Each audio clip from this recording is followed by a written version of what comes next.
Okay, let's move on. And Dr. Cole, next topic, something that I know both you and I have wanted to do for a long time on Sports Medicine Weekly, occupational sports medicine, specifically talking about Chicago Tough, our guys with the Chicago, and ladies with the Chicago Fire Department. We're going to bring on a guest who it does his own Chicago Bravest Stories podcast, and he is Vince Zitnin, a paramedic with the Chicago Fire Department.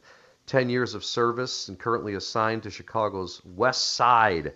And Dr. Cole, you see a bunch of patients of what I call Chicago's Tough, right? We do, Steve. At Midwest Orthopedics, we take care of both the Chicago Fire Department and the Chicago Police Department. And unfortunately, these guys get injured, and it is like a sport. It's like this. That's why we like to call it, occupational sports medicine. While they're not unfortunately getting paid the big dollars, I will tell you that they put their lives on the line, and unfortunately, injuries happen. And the great thing about the Chicago Fire Department is that these guys really, unlike a lot of other work injuries I have to deal with, they want to go back to work.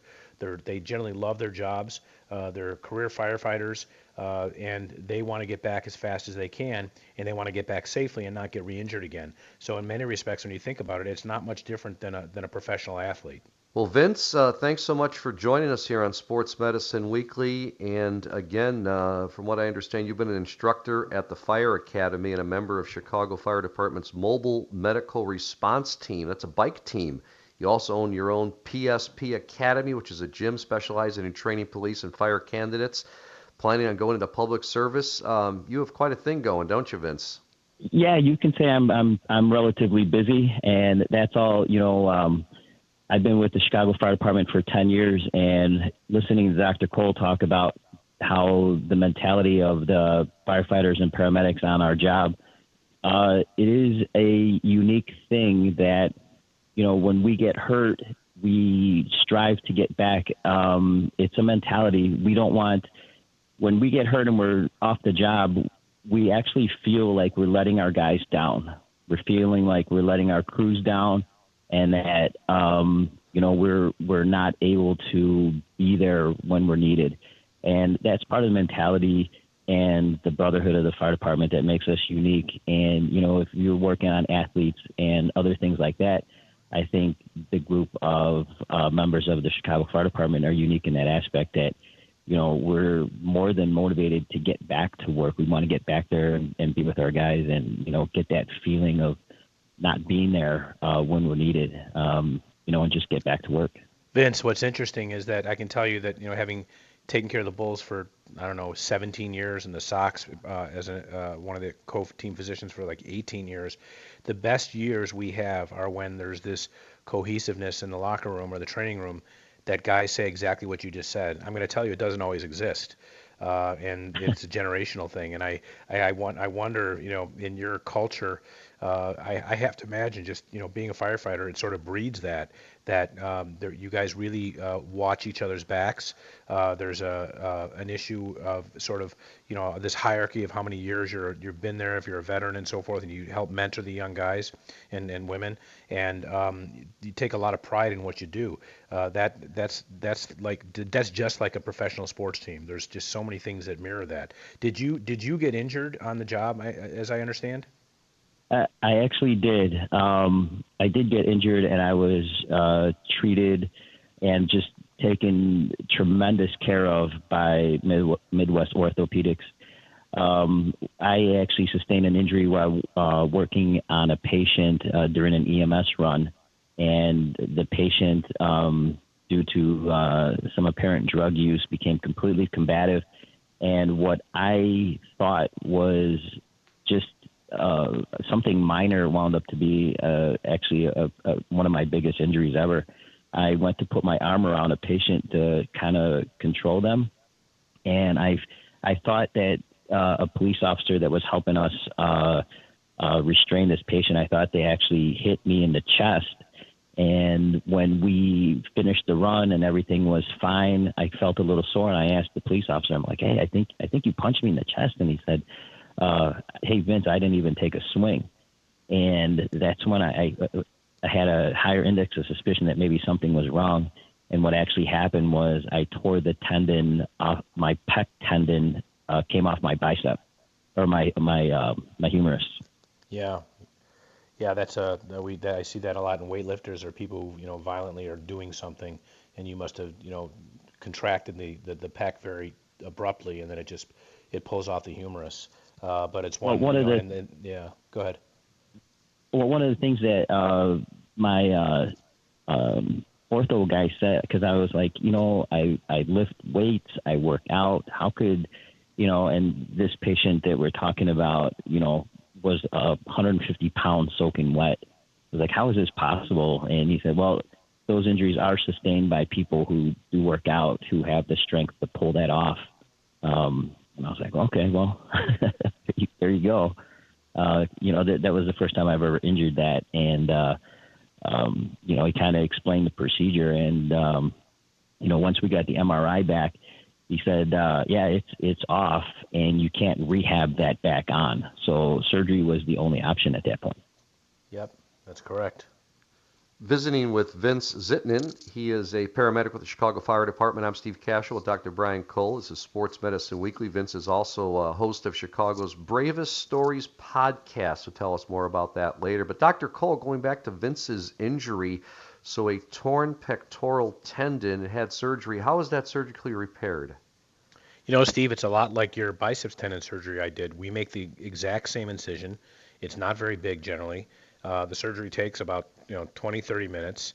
It's not really a lot of drama, but the hard part is that the individual who has it repaired feels pretty well quickly, but we can't let them do much for an extended period of time because of the risk of re-injury. So we'll typically put them in we make a small incision. We suture the tendon back to the bone. This is an area that I've had a lot of interest in actually developing devices or anchors, because the bone in the humerus is very hard. And we don't like to drill big holes in it because of the risk of fracture with activities. So we've developed some really unique implants to repair the pec muscle tendon back to the bone.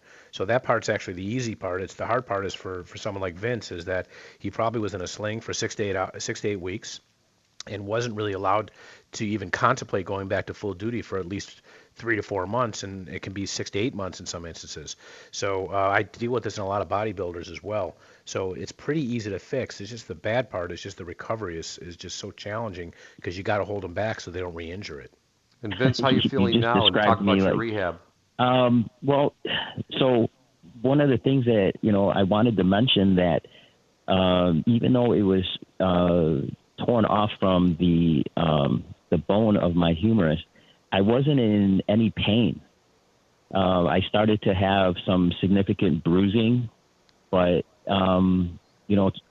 especially when we get injured from the Chicago Fire Department, we go on to what we call a medical layup procedure, and we're only allowed to leave our house for certain things, like medicine, rehab, religious services, obtaining food, childcare, stuff like that.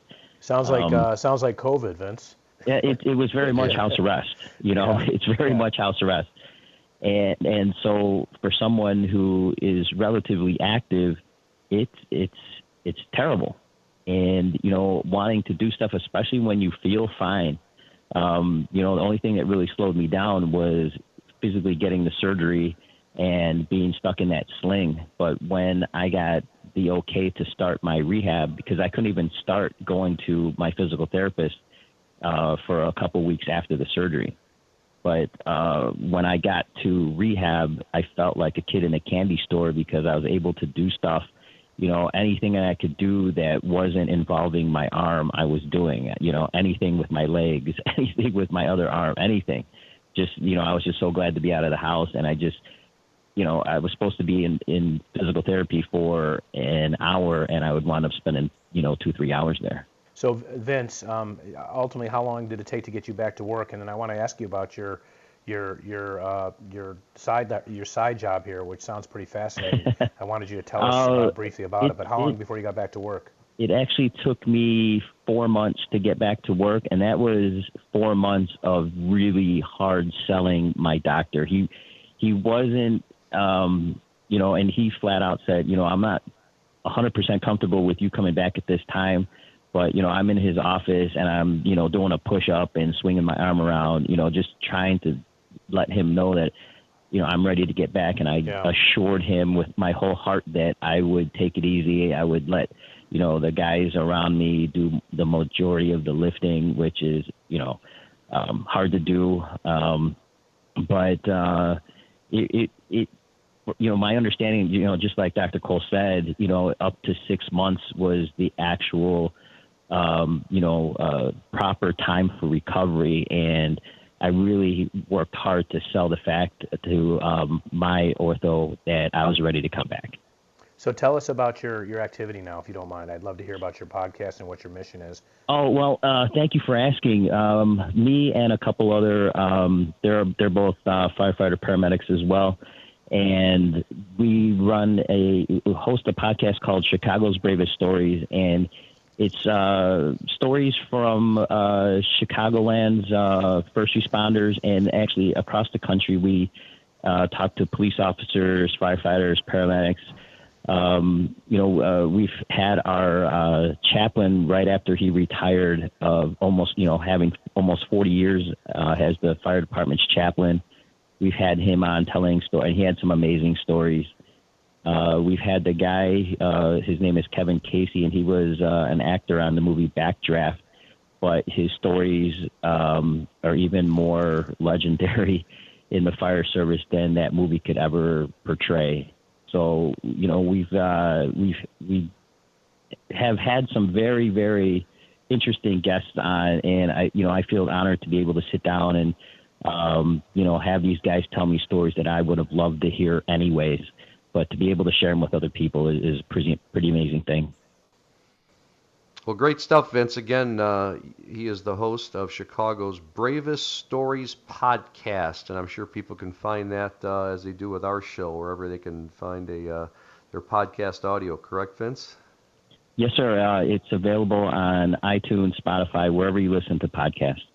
Fantastic. Hey, great stories, and we appreciate you guys and the first responders. And I always say, everyone kind of has this false, hero. They always cheer for the $1 million athletes, but it's you guys that are the real heroes. The fire department, the paramedics, going into the fear that you guys are fearless. It's amazing what you guys do, and those are the true heroes. So appreciate everything you do. Well, thank you so much, and we appreciate that the care that you guys give us and the support, and thank you for putting our guys back together. Yeah, it's Dr. Cole. Dr. Cole, you guys do a great job honoring the police department with your work at Midwest Orthopedics at Rush. Vince, stay safe and let us know if there's anything we can do for you. Thank you, guys. It was an honor being on your show. All right, Vince Zitnin, one of the paramedics with the Chicago Fire Department. I'm Steve Cashel, Dr. Brian Cole alongside. We're going to take a break right now. When we come back, it's our staple of the show, our Ask the Doctor segment. You're listening to Sports Medicine Weekly, only on 670, The Score.